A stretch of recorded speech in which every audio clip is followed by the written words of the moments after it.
Evet, burası ne olduğunu bilmediğimiz bir şey. Muhtemelen karettaların yuvalama yeri. İşte bu da bir adet kardeş.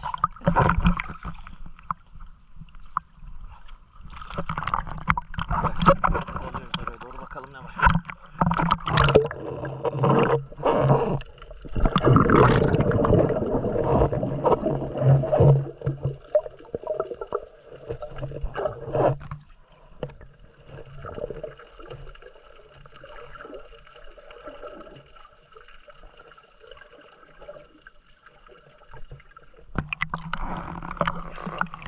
Balıklar var çok.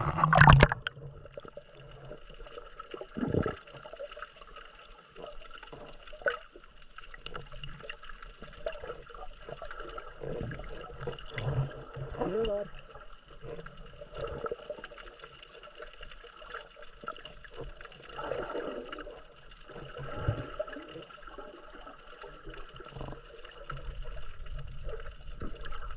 Balıklar çok seviyor.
Kamerayı içeri atsan kalır orada, alamayız.